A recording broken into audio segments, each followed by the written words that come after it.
Um MD-11 acelera na direção de uma pista no Japão. Iha! É isso aí, cowboy. Claramente, a aproximação foi bem turbulenta. Uma aterrissagem desafiadora torna-se um desastre. Há uma queda na 34 esquerda e há fogo. Uma catástrofe registrada em vídeo. Temos as imagens da câmera de segurança da sequência de acidente. Mas ainda mais chocante... Ele bate a pista com força suficiente para quicar. Não é a primeira vez que acontece. A indústria pensou que o problema havia sido resolvido. Falta alguma coisa aqui. As pessoas ficaram surpresas com o que aconteceu no Narita. Os investigadores precisam descobrir por que esse problema mortífero aconteceu novamente. Fogo! Mayday.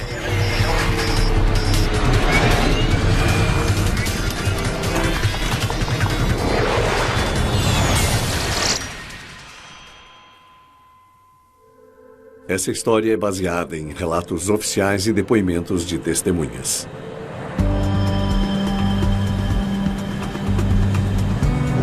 O voo FedEx 14 está em aproximação final do Aeroporto Internacional de Newark. Atenção, ventos de superfície 250 graus em 5 nós. O Boeing MD-11 é uma versão alongada do DC-10, ideal para o transporte de carga. O voo 14 está a poucos segundos da pista de Newark, um pouso que terá grandes repercussões em anos. 50, 40... O voo, até cerca de 50 metros do chão, estava perfeitamente normal. 20. Agora o avião está descendo rápido demais. Ele bate forte e quica. É uma catástrofe quando a asa direita atinge o solo. Incrivelmente, ninguém morre. Nós ficamos eufóricos depois, porque descobrimos que as pessoas a bordo da aeronave tiveram ferimentos muito leves. Uma queda violenta num dos aeroportos mais movimentados dos Estados Unidos poderia facilmente ter levado a uma tragédia fatal. Ela exige uma investigação completa. Bob Benson, da NTSB, lidera a equipe. Uma peculiaridade no projeto do MD-11 chama a atenção dele na hora. Para economizar combustível, os engenheiros deram ao jato uma cauda incrivelmente pequena, que reduz o arrasto. Durante a investigação, ficou claro para nós que o MD-11 tinha características de design, por assim dizer, que tornavam o pouso um pouco mais difícil. A superfície pequena da cauda do avião faz com que o MD-11 levante o nariz. A solução é voar mais rápido para aumentar o fluxo de ar sobre a cauda. O MD-11 aterrissa mais rápido do que qualquer outro avião do mundo. Para erguer a cauda e empurrar o nariz para baixo, ele precisa se aproximar a mais de 280 km por hora. Apenas caças atingem o solo mais rápido. Num pouso curto, em altas velocidades de aproximação, os ventos ficam meio comprimidos. Então, bons tempos de reação, bons reflexos são importantes. Robert acaba concluindo que erro do piloto é a razão do acidente em Newark. As asas estavam balançando mais do que deveriam e ele quicou no primeiro pouso. Os pilotos então empurram o nariz para baixo, fazendo com que o segundo impacto seja ainda pior. Foi um toque muito duro na segunda vez, destruindo o trem de pouso daquele lado da aeronave. Quer dizer, foi uma combinação muito rápida de pequenos erros que acabaram culminando em um acidente. Em seu relatório final sobre o acidente em Newark, Robert apela a uma melhor formação de pilotos. O resultado? Uma técnica aperfeiçoada para se recuperar de pousos quicados. Pilotos de MD-11 aprendem a usar seus manetes para trazer o avião de volta ao solo suavemente. Aumentar um pouco a potência para manter uma atitude de pouso e aumentar um pouco a potência e então deixar a aeronave voltar suavemente para a pista. A indústria aeronáutica deixa para trás o acidente de Newark, confiante de que uma lição importante foi aprendida.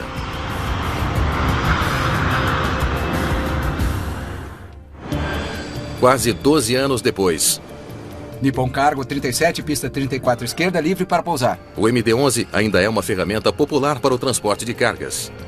A FedEx conta com o avião para transportar milhões de toneladas de mercadorias chegando e saindo de centros importantes, como o aeroporto de Narita, em Tóquio, um dos mais movimentados do mundo. Passageiros com crianças, por favor, venham à frente. O transporte de carga deixou de estar nos degraus mais baixos da escada da aviação profissional e foi para o topo porque era confiável, era bom e pagava a mesma coisa. Além disso, há outros benefícios. Embora sempre haja pressão para ser o mais eficiente possível, o frete raramente se queixa do voo.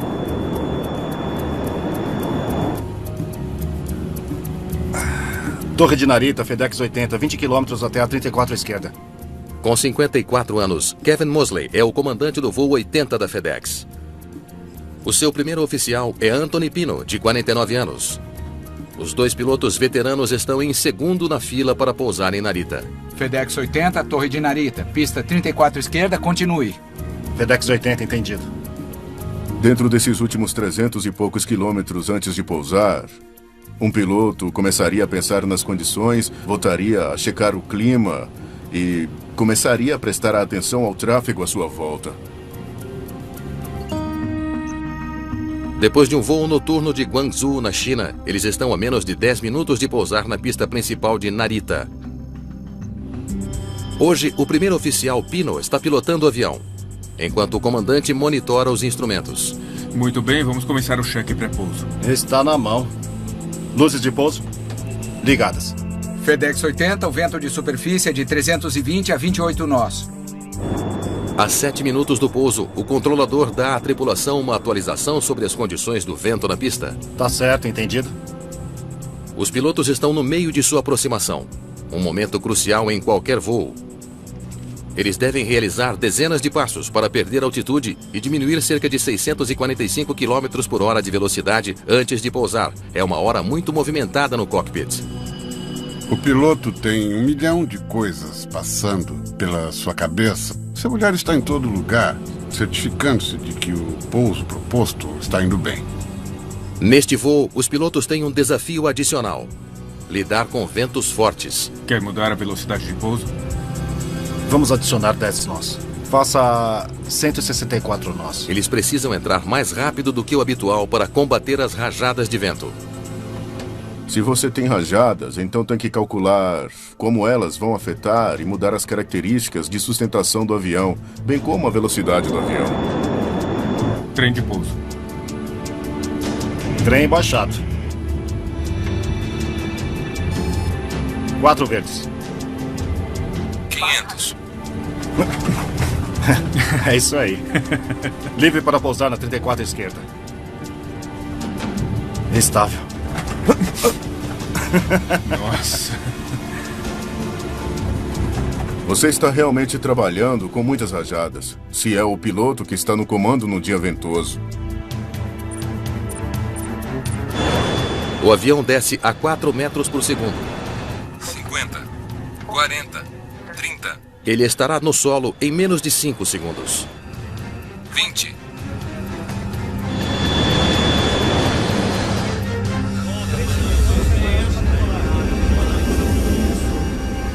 Sem aviso, o MD-11 está de cabeça para baixo, em chamas.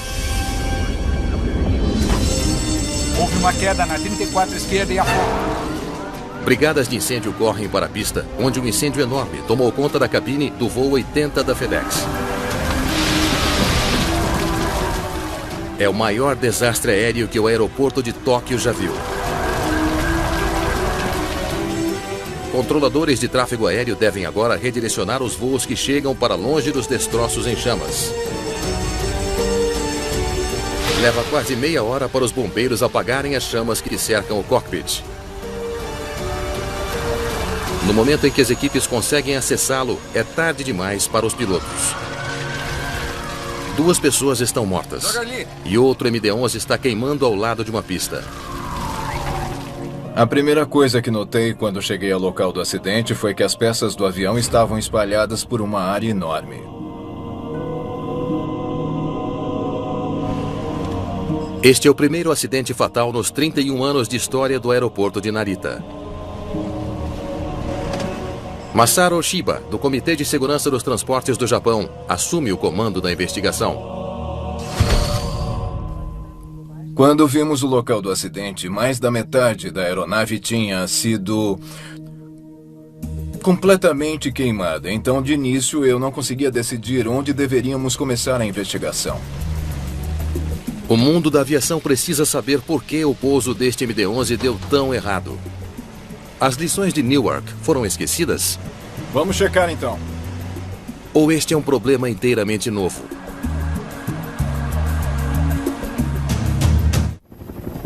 Duas pessoas morreram e os restos de um avião de carga MD-11 jazem quentes no aeroporto de Narita.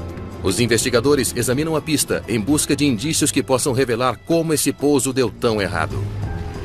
Eu estava tentando descobrir onde o avião tocou a pista pela primeira vez. Havia marcas muito claras dos pneus. Portanto, o contato inicial com o solo foi o lugar onde havia marcas claras de pneus. Olhe para toda essa borracha. Este foi o lugar do primeiro toque deles. As marcas revelam onde o avião bateu primeiro na pista. O segundo contato foi com um trem de pouso do nariz e encontramos peças da roda da frente perto da área onde ela bateu. Elas também mostram que o avião tocou a pista mais de uma vez. E este é o lugar onde eles finalmente desceram. E foi uma queda dura, pelo que parece. A terceira área que o avião tocou o solo tinha muito combustível derramado e uma grande parte dos restos da aeronave. Assim concluímos que havia 3 zonas de contato onde a aeronave bateu no chão. Os investigadores dão sorte. Apesar de ser extremamente raro um acidente de avião ser capturado em vídeo, aconteceu aqui. Vamos ver o que a gente pode descobrir. Uma câmera de vigilância do aeroporto confirma a teoria de Massaro sobre a aterrissagem violenta. O voo 80 quicou 2 vezes antes de finalmente bater na pista e capotar em chamas.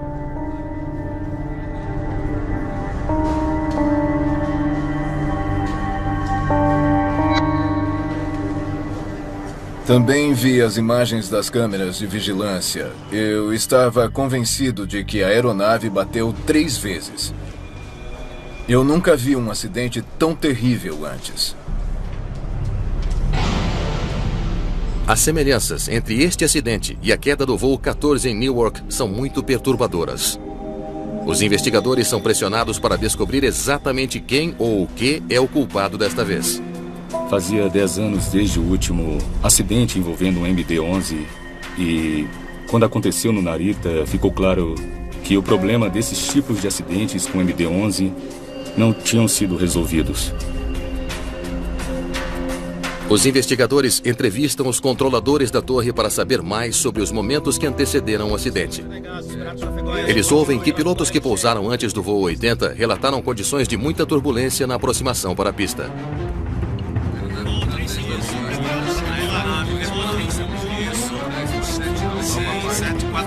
O acidente aconteceu logo depois de uma frente fria ter passado. Por isso, estava ventando muito. O piloto do voo anterior, na verdade, relatou que experimentou o cisalhamento do vento durante o voo. Tesoura de vento, ou cisalhamento do vento, é o termo usado para descrever ventos perigosamente inconstantes. É uma rápida mudança de direção ou velocidade do vento e pode realmente afetar as características do voo do avião. Um cisalhamento forte do vento pode empurrar um avião violentamente para cima ou para baixo, fazendo com que ele perca sustentação. Perto de uma pista pode ser fatal. Em 1985, o voo 191 da Delta Airlines foi atingido por um cisalhamento de vento quando pousava no aeroporto de Dallas-Fort Worth. 137 pessoas morreram no acidente. Após o acidente, os aeroportos instalaram radares Doppler que podem detectar cisalhamento de vento nas pistas e avisar aos pilotos quando pousar pode ser perigoso. Os controladores em Narita contavam com essa tecnologia quando o voo 80 da FedEx se aproximou para o pouso. Pista 34 esquerda, cisalhamento do vento na aproximação Será final. bem turbulento. Deixa comigo. O controlador diz aos investigadores que alertou a tripulação da FedEx para ficar atenta ao cisalhamento de vento. O que os pesquisadores precisam agora é uma análise mais detalhada do vento dos sensores ao redor do aeroporto.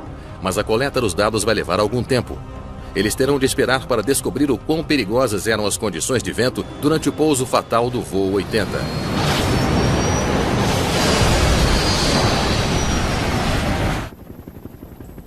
Enquanto isso, uma equipe de recuperação fez um grande avanço. Eles já recuperaram as caixas pretas dos destroços queimados. Os dados nos gravadores podem explicar o que houve nos últimos momentos do pouso do MD-11, a menos que os dados tenham sido destruídos pelo fogo. Elas estão mais danificadas do que pensei que estariam. Espero que possam tirar alguma coisa delas. Estavam muito danificadas. Foram, expostas a um calor extremamente alto. Vamos mandá-las logo. Queríamos ter certeza absoluta de que conseguiríamos os dados. Por isso, designamos um investigador para levar os gravadores para os Estados Unidos. As caixas pretas estão no voo seguinte para Washington, D.C., onde especialistas da NTSB vão tentar recuperar os dados tão necessários. Enquanto os investigadores esperam por notícias de Washington, eles consideram uma outra possibilidade, que o voo 80 foi desequilibrado pela carga que transportava.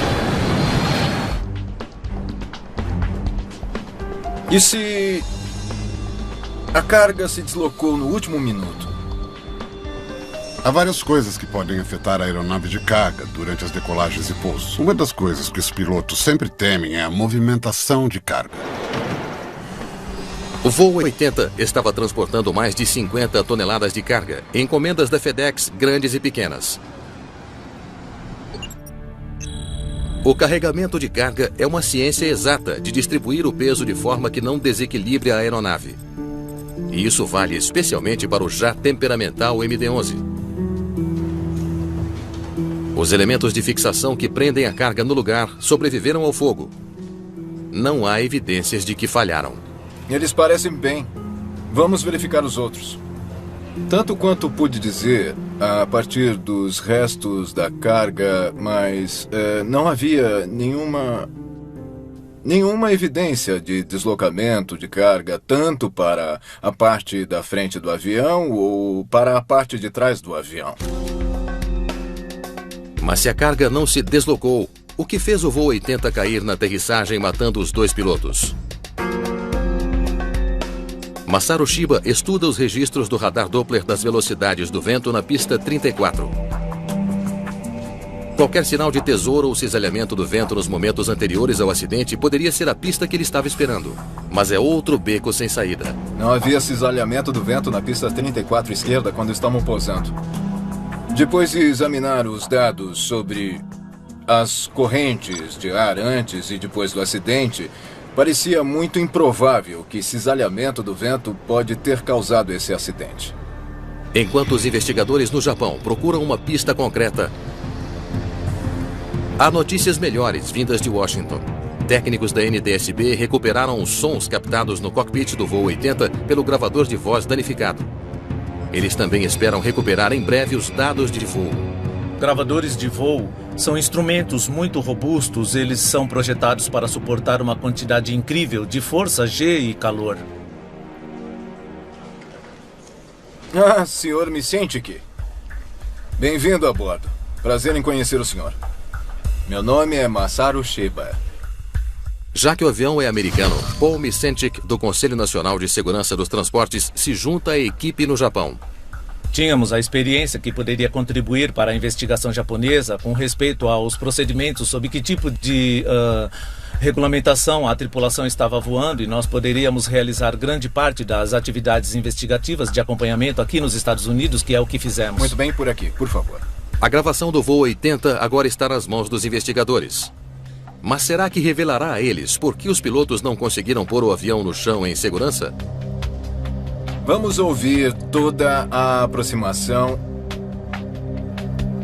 a partir desde o primeiro contato com Narita, 6h41. Torre de Narita, FedEx 80, a 20 km da 34 esquerda.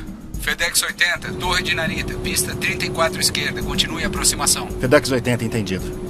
Muito bem, vamos começar o cheque pré-pouso. Está na mão. Até agora, tudo bem. A aproximação de Narita segue o manual à risca. Trem de pouso. Trem baixado. Os ventos a 320, máximo em 34 nós. Muito bem, pare por um segundo. Ventos de 320, máximo 34. Está bem na cara deles. A gravação revela que a tripulação estava voando na direção de um vento contrário forte, mas não perigoso o suficiente para explicar o acidente. Muito bem, vamos seguir em frente. 1000. É isso aí, cowboy. Você não deixa o avião pilotar você. Você pilota o avião. E num dia tempestuoso e ventoso, é isso de fato que você tem que fazer. 500. Apesar do voo turbulento, os pilotos não parecem muito preocupados. Livre para aterrissar 34 à esquerda. Estável. Nossa. Aproximação estável é um dos alertas que cada vez mais companhias incluíram nas especificações operacionais que você deve dizer em voz alta, porque geralmente isso é uma coisa muito bem compreendida. Se você está estável, pode pousar. Nossa. A 1 minuto da pista e eles estão brincando. Parece que não há nada de errado. A partir da gravação, podemos dizer que eles estavam realmente relaxados e brincando um com o outro. O que eu acho que aconteceu foi que as correntes de ar estavam tão fortes que parecia que eles estavam no rodeio montando um cavalo bronco como cowboys. Em seguida, 100. uma voz automatizada do altímetro dá aos investigadores uma pista importante. 50. 40. 30. 20. 10.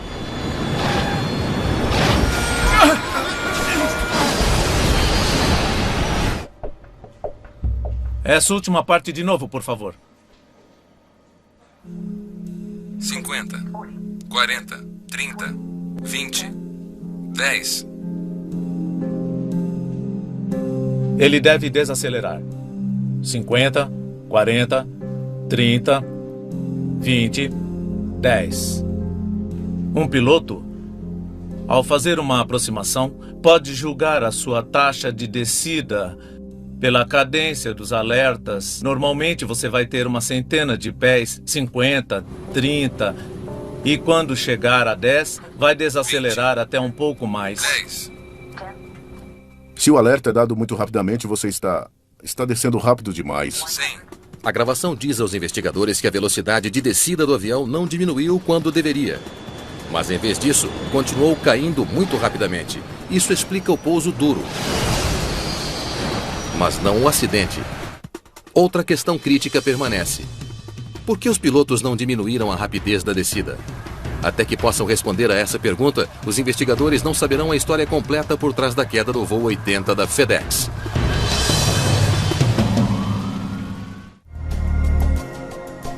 Enquanto preparam os dados do voo 80 da FedEx para análise, investigadores em Tóquio seguem uma nova pista. Vamos ver o que podem nos dizer.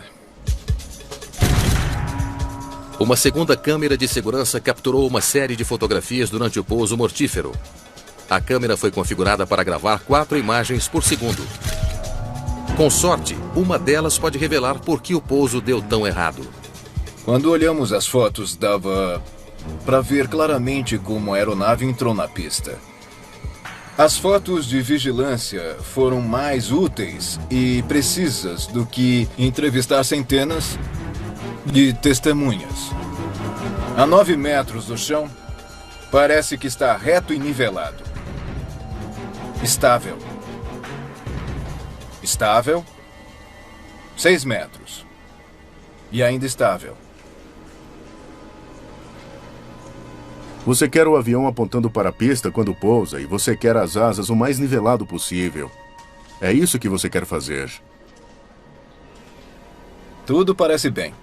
Mas numa fração de segundo, ele bate na pista com força suficiente para quicar. As fotos capturam em detalhe o que aconteceu na pista 34 esquerda, mas lançam pouca luz sobre por que aconteceu. Está faltando alguma coisa aqui. Eles se voltam para as informações do gravador de dados de voo. Muito bem. O que os dados nos dizem? Eles esperam que revelem o que os pilotos fizeram durante os momentos finais do pouso. 40 pés. 30 pés. Estranho. Está praticamente nivelado. O nariz deveria estar erguido aqui. A 9 metros do chão, os pilotos devem erguer o nariz para cima em alguns graus para desacelerar a descida e ajudar o avião a planar até o chão. Isso é chamado de flare. Você começa a puxar o mush para iniciar o flare do avião, para começar a segurar a sua descida, para que você tenha um movimento contínuo de propulsão do avião.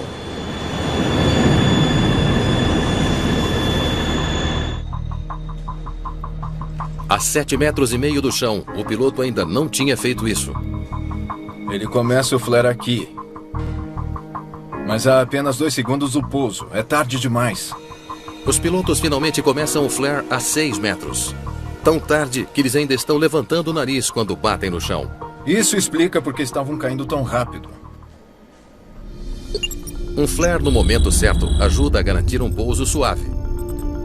Ao atrasar o flare, os pilotos estavam descendo muito mais rapidamente do que deveriam. Eles começaram um flare a 6 metros. É quando as coisas começaram a dar errado. A 2 segundos do pouso, ele já está atrasado. Vamos ver como ele chegou lá. Então foi uma alta taxa de descida e nos perguntamos por que um piloto permitiria que acontecesse. 1000. Em busca de uma resposta, os investigadores examinam uma parte anterior do voo, os últimos 300 metros do pouso. Nossa. Este é o lugar onde as coisas começam a se complicar. Direita para cima, esquerda para baixo. Direita para cima, esquerda para cima. Iha! É isso aí, cowboy. Eles estavam dando duro para se ajustar aos ventos contrários e às subidas e descidas do avião com a turbulência associada com isso. Estável. Nossa. Se você tem realmente um vento contrário forte, soprando à frente, bem na pista, na direção do avião, e esse vento de repente diminui muito, pode parecer que realmente o avião está caindo. Ele perdeu um pouco do fluxo de ar que passa sobre a asa. O MD-11 está se dirigindo para a pista a quase 320 km por hora e descendo a 4 metros por segundo. Anthony está ocupado tentando manter o avião corretamente posicionado para o pouso. 100.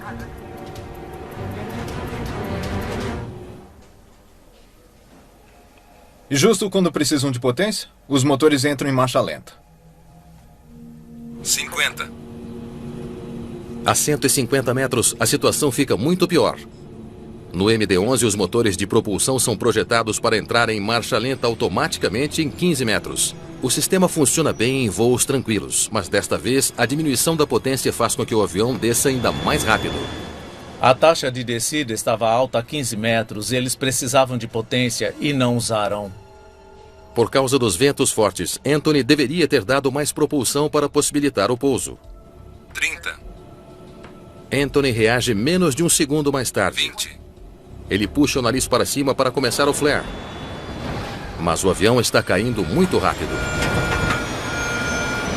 Em condições de rajadas de vento, compete ao piloto ficar atento aos aceleradores e desligar a função automática para ter certeza de que ele tem o componente de potência adequado para controlar a sua taxa de descida para a pista. Assim como no acidente em Newark, o voo 80 atinge a pista ao dobro da razão de descida recomendada.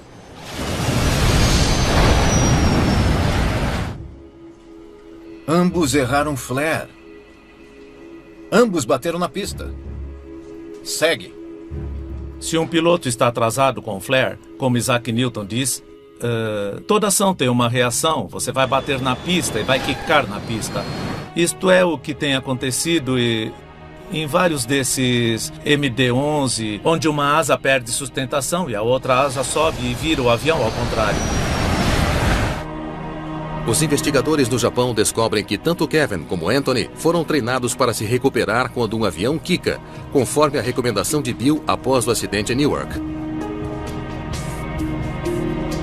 Parece que tinham o treinamento adequado. Então, como erraram tão feio o pouso? A descida fatal na pista 34 esquerda permanece um mistério.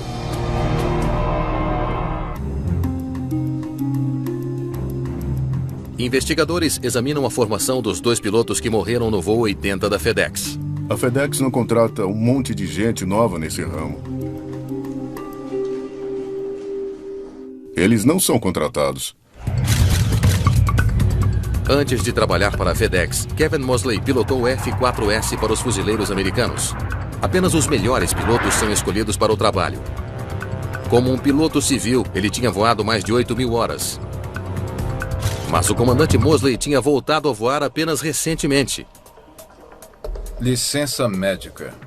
Depois de uma licença médica prolongada por um problema nas costas. O primeiro oficial Pino não era um novato. Anthony Pino era um veterano da Primeira Guerra do Golfo. Ele serviu na Força Aérea Americana por 23 anos, pilotando aviões de transporte C-5, um dos maiores aviões já construídos. Ninguém tinha nada de ruim para dizer sobre qualquer um desses pilotos. Eles eram bem treinados, nunca falharam no exame de proficiência. Mas os investigadores encontram um detalhe significativo na ficha do primeiro oficial Anthony Pino. Ele teve que ser recertificado num simulador para pousar MD-11 apenas 6 semanas antes. Muitas horas. E poucos pousos. Nós descobrimos que tinha feito, nos 6 meses anteriores, pouquíssimos pousos reais. A falta de experiência em pousos já levou a tragédias no passado. Apenas um mês antes, um 737 da Turkish Airlines estava em aproximação do aeroporto Schiphol, em Amsterdã. Quem pilotava era um profissional inexperiente. Ele falhou em reconhecer uma mudança fundamental na aceleração, provocada por um altímetro com mau funcionamento. O avião perdeu potência e se chocou contra o chão, matando 9 das 135 pessoas a bordo.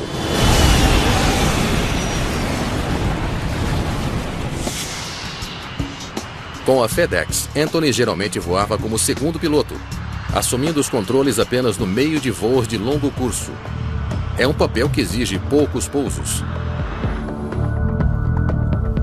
O piloto desse avião só tinha cerca de 73 pousos nos últimos 2 anos e meio, que dá, em média, cerca de 2 pousos e meio por mês. 2 pousos e meio por mês. Isso não é muita prática em pousos.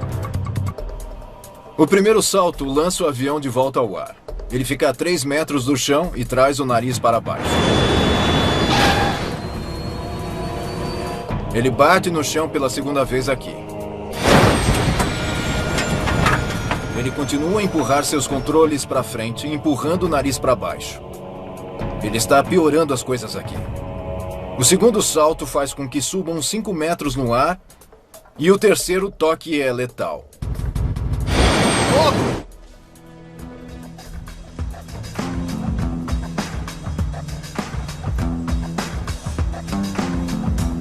Muito bem. Um primeiro oficial enferrujado e um comandante com problema nas costas. Deve haver mais do que isso. Continue. Os investigadores voltam para a gravação de voz do cockpit e ficam atentos a outros fatores que podem ter provocado a queda. Vai ser bom poder dormir de verdade. Eles ouvem um indício crítico, uma observação feita 45 minutos antes do pouso catastrófico. Eu tô exausto. Pois é. Eu vou dormir como um bebê. Só fica de olho em mim, tá bom? Se de repente eu ficar muito quieto, diga alguma coisa. Especialmente se estivermos perto do flare. Ao vir a tripulação, ficou claro que estavam cansados durante a aproximação. Então eles estavam cansados depois de voar durante a noite toda. Vamos descobrir o quanto eles estavam cansados.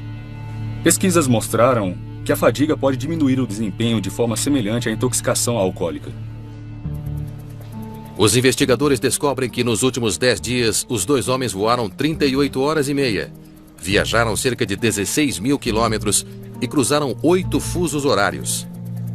A semana deles começou em Anchorage, um voo para Narita, e então de Tóquio para Guangzhou, China, para a Malásia, então para as Filipinas, de volta para Guangzhou, e a última perna, um voo noturno de volta para Narita.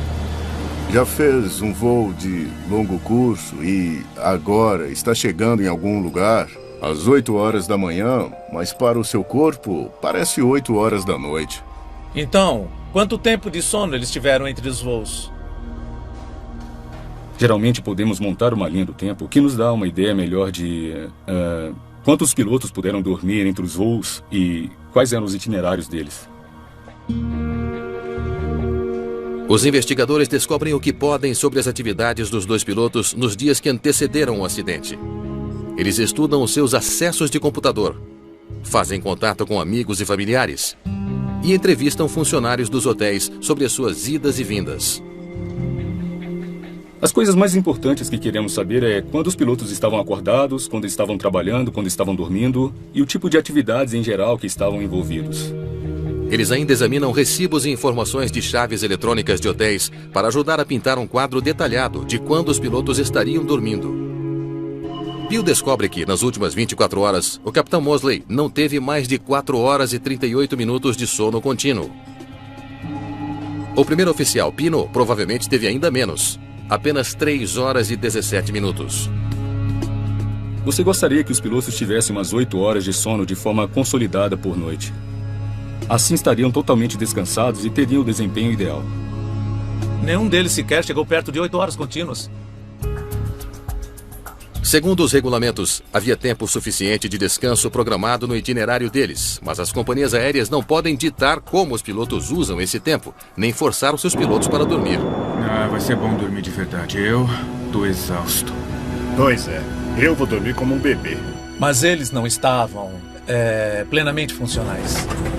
Iha! É isso aí, cowboy. O tempo de reação deles estava um pouco mais lento. Isso? Você esperaria ver lapsos de desempenho e atrasos de resposta. Nossa.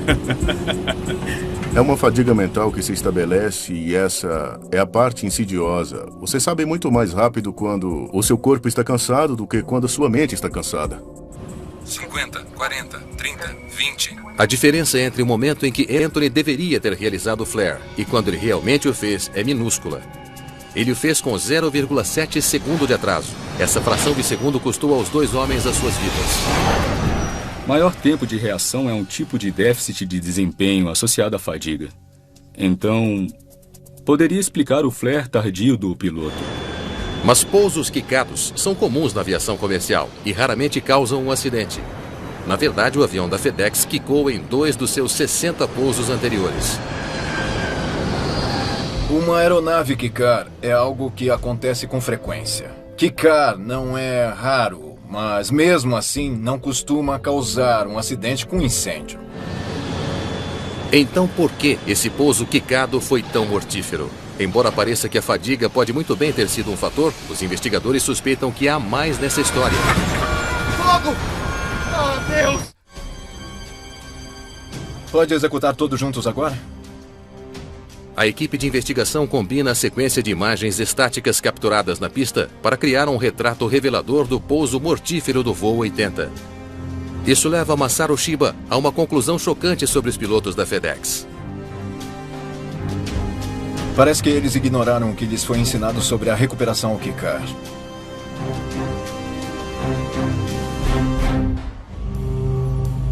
Num simulador de voo de um MD-11, uma piloto sênior da FedEx demonstra o procedimento padrão para se recuperar quando o avião quica.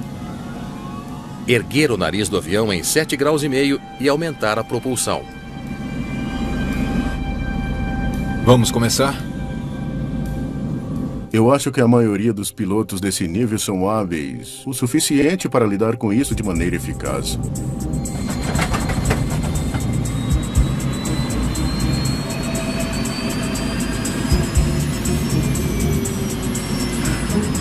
Então, se é assim tão fácil, por que eles fizeram o oposto? Dados de voo mostram que Anthony fez o oposto do que ele foi treinado para fazer. Em vez de levantar o nariz depois de quicar pela primeira vez, ele empurrou o manche para frente, voltando o nariz de seu avião para o chão. Esse erro fez o avião saltar de novo e subir 5 metros no ar. E essa foi uma das coisas que nós realmente tentamos entender, o que faria com que um piloto que tinha quicado empurrar o nariz para baixo em direção à pista. 12 segundos depois, o avião está de cabeça para baixo e em chamas. Fogo! Oh, Deus! O MD-11 é uma versão mais longa do DC-10. Os investigadores se perguntam se o comprimento adicional poderia ter sido um fator no acidente. O que será que eles podiam ver do cockpit? Os investigadores pedem a Boeing que crie uma simulação do que os pilotos teriam visto do cockpit. 10. É aqui que fazem o flare. E eles voltam o ar bem aqui. Quando o trem de pouso principal quica e sobe, o avião gira. Então, na verdade, o nariz não sobe. Para os pilotos no cockpit, é um engano visual. Eles não faziam ideia de que tinham quicado. Aqui é onde eles veem a pista de novo. Mas é tarde demais.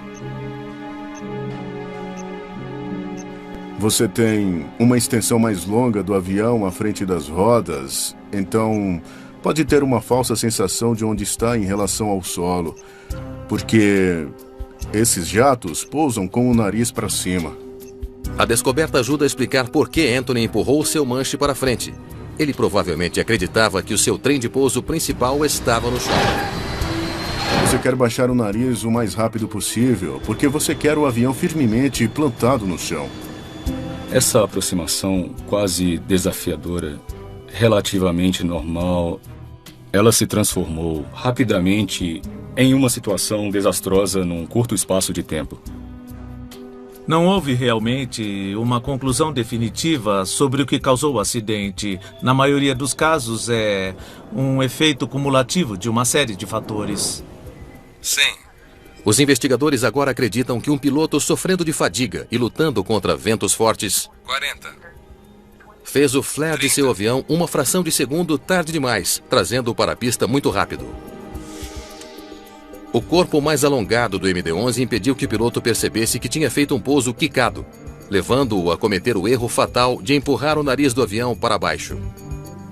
O acidente começou com um erro muito pequeno. A resposta a ele levou a outro erro e a resposta a ele piorou a situação.